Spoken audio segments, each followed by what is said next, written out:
You are Locked On Bears, your daily Chicago Bears podcast. Part of the Locked On Podcast Network, your team every day.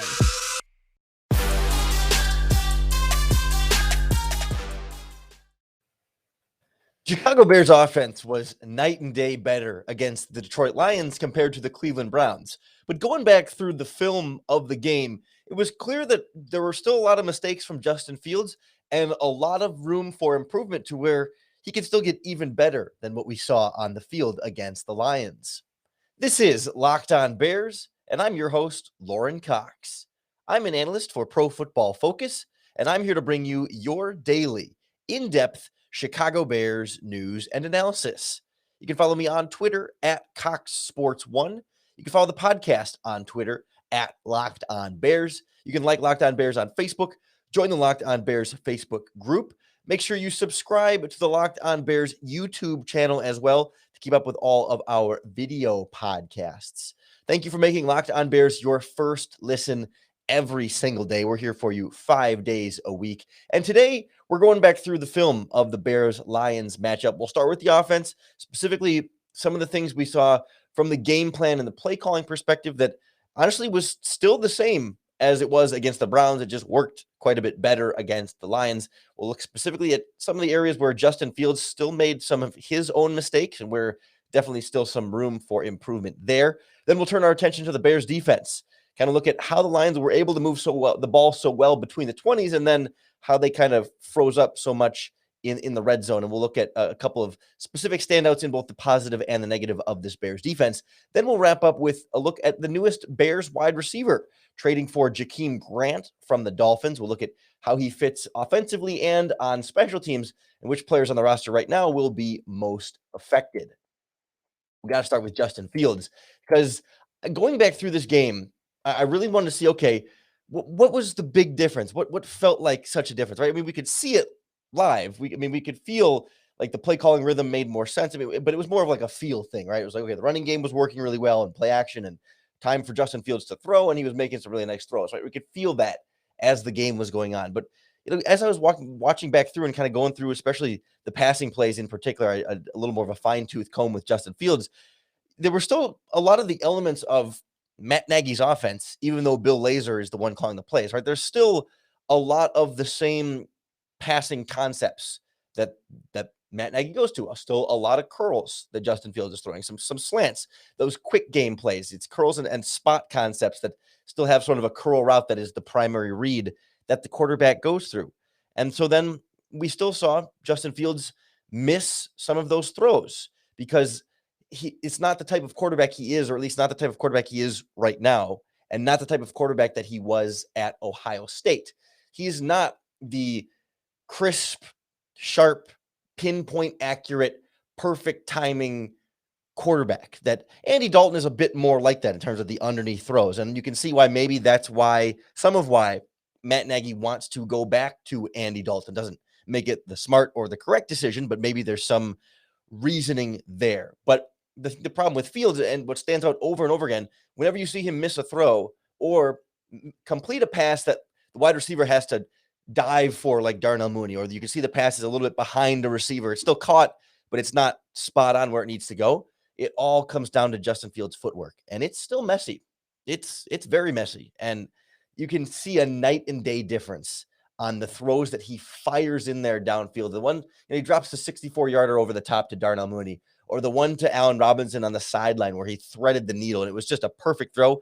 Both of those passes and all the downfield ones that were on target and successful, it's crisp, decisive, perfect footwork, dropping back smoothly and then transferring the weight from the back foot to the front foot properly and just driving the ball downfield exactly where it needs to go. I mean, it's perfect quarterbacking. It's textbook footwork and execution from Justin Fields. We just don't, and we saw plenty of it, and we saw enough of it against the Lions, but there were other throws, a little curl here that he sails over the wide receiver's head, or a little crossing route that he puts too far in front or too far behind. Little plays like that can be improved because you're seeing just wonky things with the footwork where sometimes he'll take a little extra like a little extra hop before he steps in the throw, or sometimes he'll lift his back foot up off the ground early. And so then he's not driving the ball down as much. He doesn't have as much, like because he's not transferring as much weight from the back to the front smoothly in his arm motion.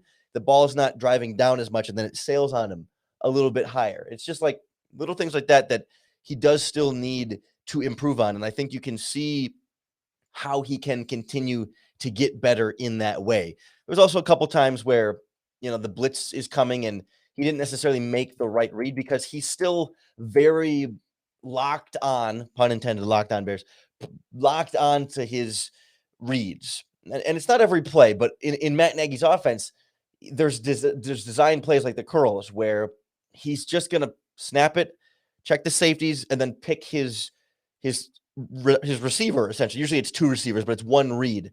And he doesn't really have much choice beyond that one read because it's just how the play is developed. But he sometimes is a little bit too locked on in those plays and not seeing the full field fully, and sometimes missing something on the backside of the play that would have been more open or easier, and then maybe takes a sack because he's not seeing it. I mean, little things like that have resulted in plays that haven't been successful. When you see this offense sputter out here and there, it comes back to a lot of those things. I do also give Matt Nagy and really probably Bill Lazor credit for some of the adjustments they did make in terms of the game plan. I mean, there was a clear emphasis in pass protection on helping the offensive tackles so much more than the interior guys. Against the Browns, the running backs that would stay in occasionally would always be in the A or the B gap behind the center and the guards looking for work, and not as much help on the tackles. But in this game, a lot more tight end chips, tight ends staying in the pass block, and the running backs also going out there. And it's such an obvious thing where it's so easy for the running backs and the tight ends to stay in and chip on the block, help out on the block, and then go in the routes and be the check down instead of just going directly to be the check down, right? I mean, because the check downs don't have to be immediately there available. Your hot route on a blitz needs to be immediately there and available, but your check down is what you come back to after a few seconds. And so if they're just running the flat or running over the middle of the field, they don't have to be in a hurry to get there. They can stay, chip on the pass blocker, and then go out on their routes. And it makes all the sense in the world and shouldn't be a very difficult concept for this offense to get through. But apparently it took an embarrassing game like the one against the Browns for things to really start to get ironed out there. So very encouraged by the progress that Justin Fields made. Still think the footwork needs to be a primary focus for him. And I think that's a big reason why I keep him in the game. I let him work through that live in those moments, and he can feel it and build some confidence on that as he goes through, especially if he can get more time to throw and more, 6 and 7 man protections, moving pockets like the Bears did. All of that really seemed to be setting up Justin Fields to take further steps forward here as the season goes on, assuming Matt Nagy will give them those opportunities, because he still says Andy Dalton is the starter when healthy. And that's going to be a frustration point. The Bears fans are going to get the pitchforks and torches out very, very quickly if that happens and things then go poorly with Andy Dalton. It's going to put a lot of pressure on this Bears defense, one that gave up a lot of yards, but not a lot of points for most of this Lions game. We'll go through some of how the Lions were able to move the ball and what we saw from this Bears defense. A couple of players in particular put in very strong and very poor situations next on Locked On Bears. Hey, Bears fans, listen up. There is an incredible app that everyone who buys gas needs to know about. It's called Get Upside, and it gives you cash back every time you fill up the tank. It's available in the App Store or Google Play, whatever device you have. It's called, again, Get Upside. All it is just using the pump like you normally would. Some users who drive a lot can get as much as $200 to $300 cash back per month, and there's no catch. The money goes right into your Get Upside account, and then you can connect your bank account for a direct deposit. You can do it through PayPal. You can get e-gift cards to Amazon or other retailers, and boom, money is yours. All you got to do, download the Get Upside app in the App Store or on Google Play and enter our promo code TOUCHDOWN. That's going to get you up to 50 cents per gallon cash back on your first tank. Just remember that promo code TOUCHDOWN on the app Get Upside. Felt like there was a little bit too much upside for the Detroit Lions offense. And this was something we were talking about on Monday's podcast with Big Dave, just how it felt like a little bit too easy. Like, as much as we want to say, well, they beat up on the Lions. How impressive should that win be for this Bears offense? Is that really progress? If that's the case, then it should be even more concerning of how well the Lions were able to move the ball against this Bears defense. They were able to kind of swing together some explosive plays. I mean, passes of 20 and 30 yards downfield, 15. They converted some third and longs that, against the Browns or whatever, okay, or against the Rams in week 1. But these Lions are not that good of a team. I mean, they're 0-4 for a reason, and the Bears were well in control for a lot of that game for a reason. Of course, it was the red zone stops that the Bears defense made, although the first fumble was not really a stop. It was just a gift sort of ending that play for them. But then, of course, much better on fourth down the next time down. And then I think Alec Ogletree, a really great tip to stop a potential touchdown pass on one of the last time downs as well. And then the strip sack, one of the red zone trips by, I think, Robert Quinn stripped it. Khalil Mack picked it up and lateraled it to Eddie Jackson, right? Big-time players making big-time plays in big moments. Absolutely. But as I was trying to figure out, okay, I was like, okay, we saw what went well. Why were things going poorly for some of those drives to allow them to get to the red zone? I don't know if easily is too much of an exaggeration, but it didn't seem difficult enough for a Jared Goff-led offense with no wide receivers and some good tight ends and running backs, sure, but not a talented top flight offense by any means. A couple of things that stood out right away, I guess. First of all, there were more than a couple plays that I counted where, for whatever reason, Bears players slipped on the turf, and that wasn't what allowed the catch, but it was what allowed extra yards after the catch. There was one early on the right sideline where Kindle Vildor just slipped. You can see like the dirt kind of come up, or the pebbles, or whatever's whatever they put down there in the grass, and it curves up, and receivers open and makes the catch anyway. But then safety, I think Deion Bush has to come over and make that tackle, but he gets an extra 4, 5, 6, 7, 8 yards after the catch, in some part because the cornerback slipped, and it's not really his fault. I think we saw Cole Kmet, just in terms of turf on offense, slip on a jump ball that Justin Fields threw him when he rolled out of the pocket and kind of floated one downfield.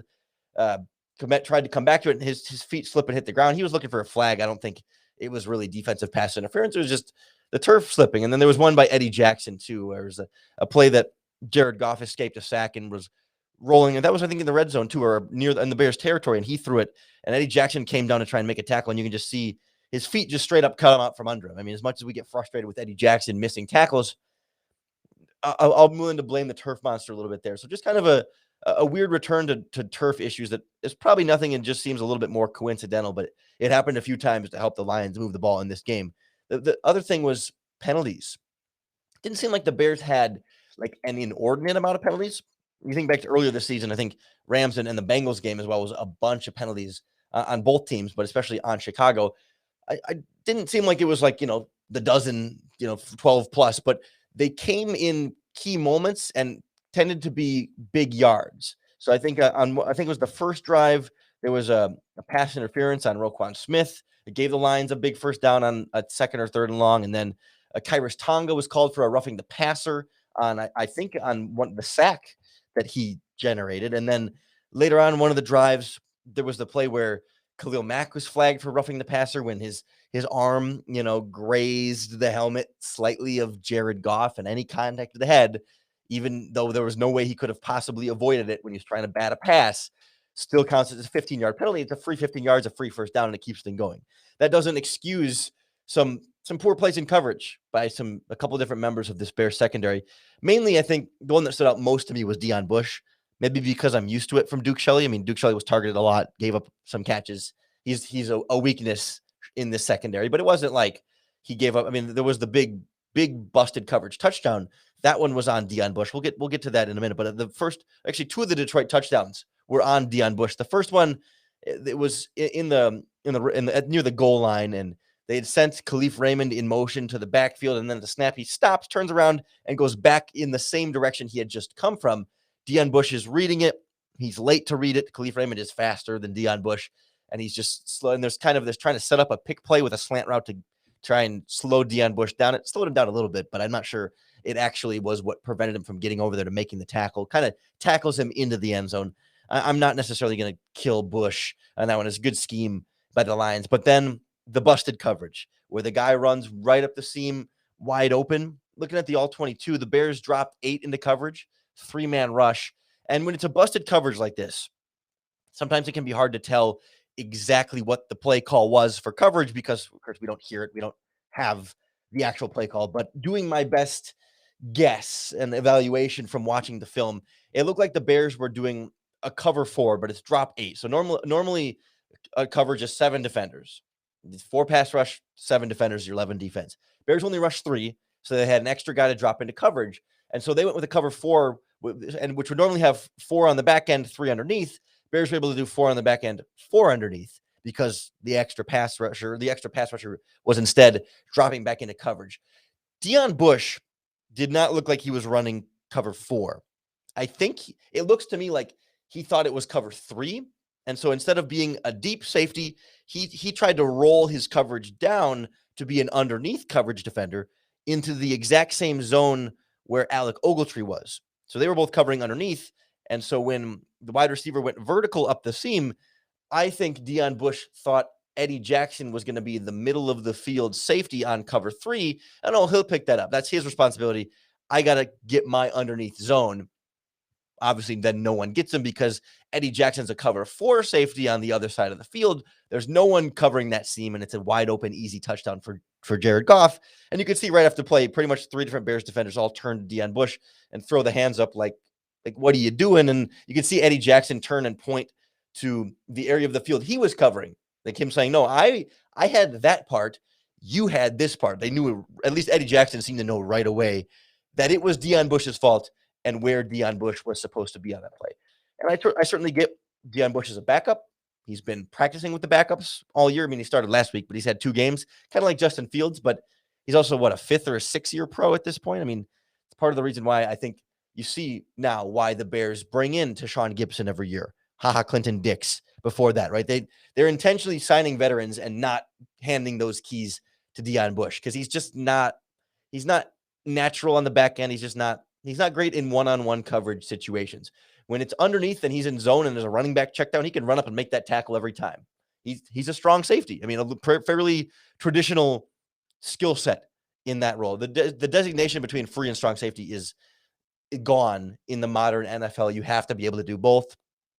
Bush can do some free safety stuff, but he's much more clearly the strong safety. So you have to sort of live with that until Tashaun Gibson gets back. And Gibson wasn't playing particularly well either before his injury, but maybe the injury was lingering and contributing to some of that. We'll see, but definitely a position to keep an eye on here because it's Shelley and Bush that the Lions were attacking over and over again. And I would expect the Raiders to do that next week and teams to continue to do that from here on out until the Bears prove or can make it less of a weakness.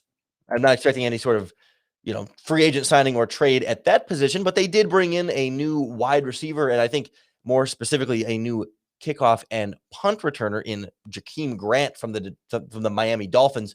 We'll break down his skill set, where he fits into the Bears on both sides of the ball with a little bit of some bonus analysis as well from our friend Kyle Krabs from Locked On Dolphins. Next on Locked On Bears. I'll tell you what, a great addition I made to my pantry was a new box of Built Bars. The cookie dough chunk flavor is truly the cream of the crop, the best of the best. Built Bars are all part of the world's best tasting protein bar. They are all delicious. They all taste like candy bars with the nutrients of a protein bar, but coconut chunk, or cookie dough chunk has actual pieces of cookie dough in the Built Bar. It's still covered in 100% real chocolate, just like every Built Bar. It's soft. It's easy to chew. I actually had one of these literally before I sat down and recorded this podcast. It is so good. It tastes like a candy bar, but it's 5 grams of sugar. It's 15 grams of protein and only 150 calories. There is not another protein bar on the market that's that high in protein, that low in sugar, that low in calories, and tastes delicious. You don't get the chalky crap that you get from some of the other protein bars.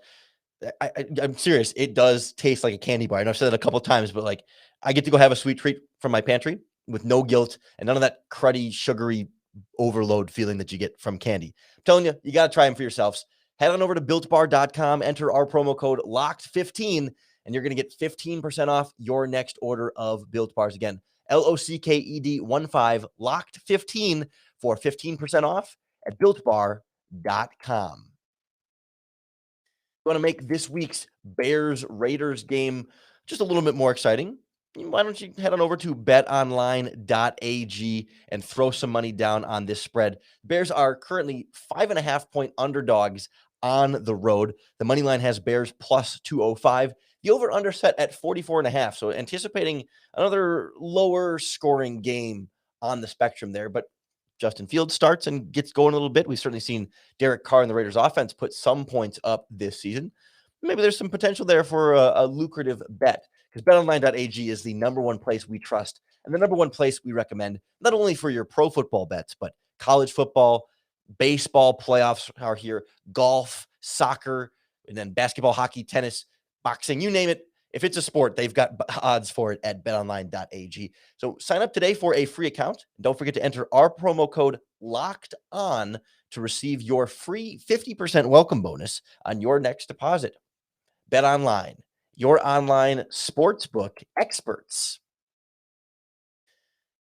It's not often that we get a Bears trade for a player in the middle of the season like this.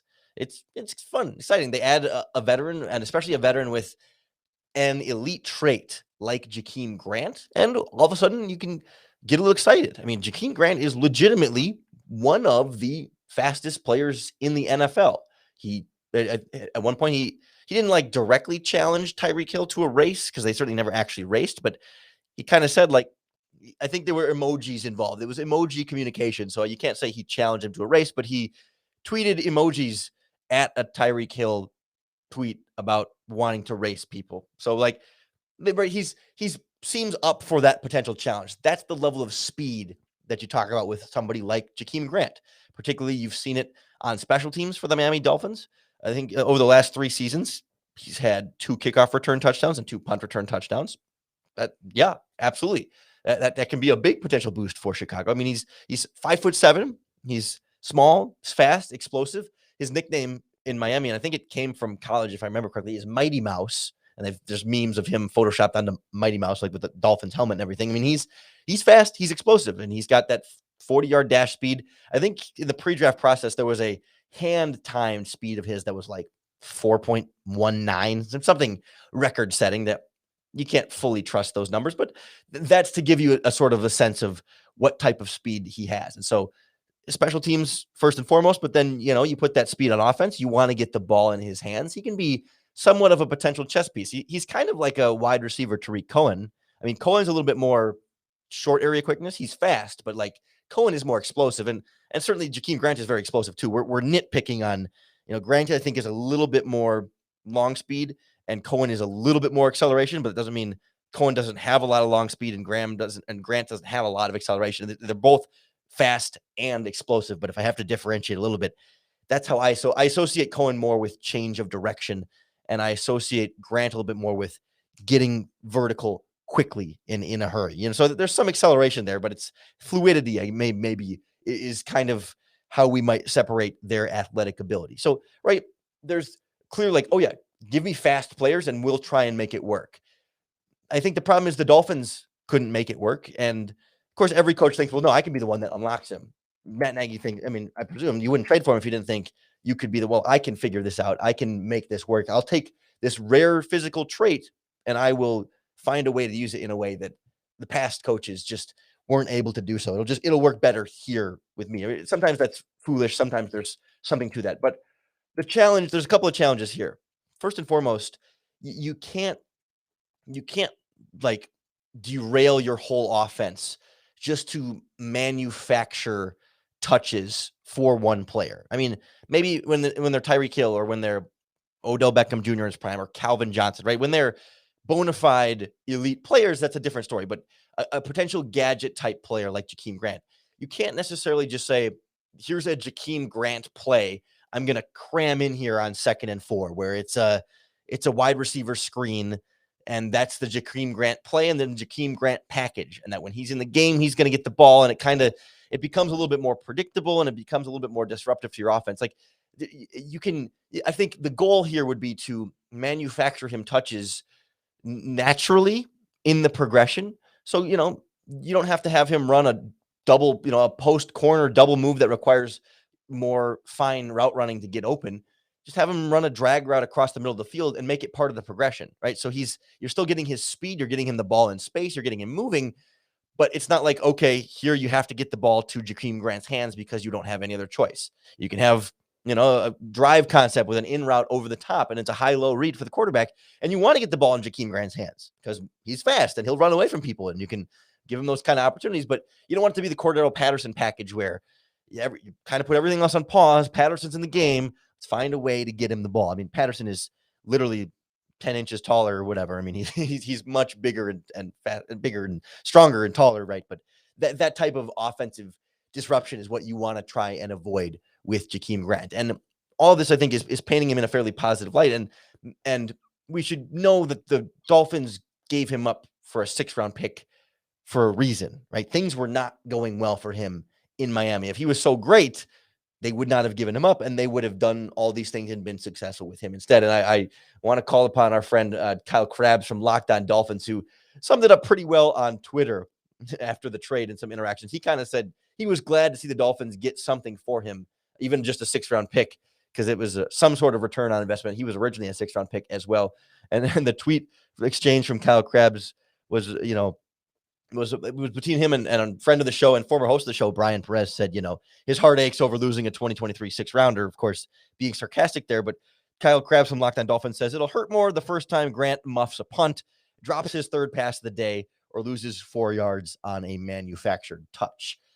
Obviously, some snark there and some exaggeration, but those are all very real concerns about Grant that make him available. I mean, first and foremost, he's 5'7", so he's not winning any physical battles. He has to have space in order to make an impact on your offense, but I think he can still go vertical and take the top off. There's uses for him there. In terms of the drops, I was looking at his Pro Football Focus drop numbers, not overwhelmingly he's not been a 10, 12 drop guy, but the drops he has had have been the ones that are frustrating and infuriating, where he smokes the guy downfield and he's open for 30 yards and you drop it in the breadbasket and he just can't hold on to it. Or he makes a nice move, crossing route across the middle of the field, and there's a guy trailing him, but if he catches it, it might be a touchdown, and he just doesn't hold on to it. And it's 2 to 3 to 4 to 5 times a year, but man, those hurt, and those are frustrating for Dolphins fans and for coaches that are more willing to give up on him, right? I think that's where you see that. The fumbles, he's muffed punts, he's fumbled punts, he's fumbled on offense this season. I think 3 muffs, one on offense, a fumble on offense, a fumble on special teams, and then a muffed punt as well, where he just dropped it. Plus, he had a couple of muffs last year. You can't have those. Those are unacceptable. That's why the Dolphins moved on from him, because they're like, nope, we can't have a guy muffing and fumbling these. But I don't know, Simba Webster, who was the Bears punt returner, also muffed one this year and has been a little shaky and fumbled a lot in Los Angeles. That's why the Rams cut him and why he became available for the Bears. So you're replacing one potentially fumble-prone return man with another, but that's good enough for me because this one is a lot faster and more explosive and dynamic, right? Simba Webster was okay. Wasn't really doing much. He was catching them for the most part. Fine. Consistent-ish, I guess. If they're going to have the same amount of drop issues, I'll take the 5'7" guy that is one of the fastest players in the NFL back there. There's a chance of an explosive play every time he touches the ball, and I don't think that's so much true for Simba Webster, which is why the Bears then waived him in a corresponding move with this trade. So all this is to say, I don't think this move is about David Montgomery's injury, right? The speculation was, well, Khalil Herbert, who's the kickoff returner, is going to have to play more offense, so they trade for a new kick returner to take him off kick returning.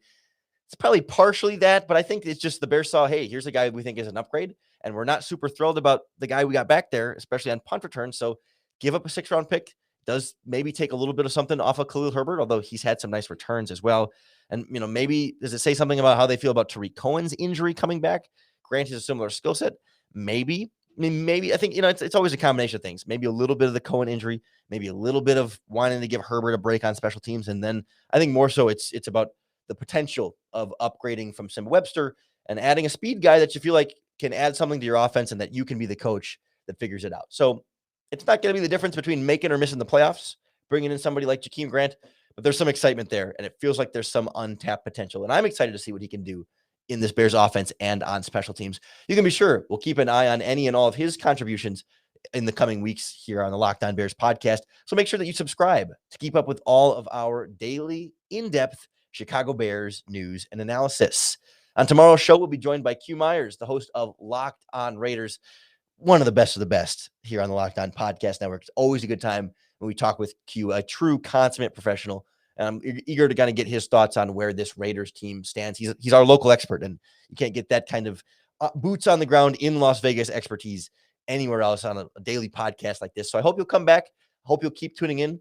Appreciate everyone who makes Locked On Bears their first podcast listen every day. Come on back for more. We're here for you 5 days a week, all with one main goal. Hopefully to just make it a little bit easier to bear down.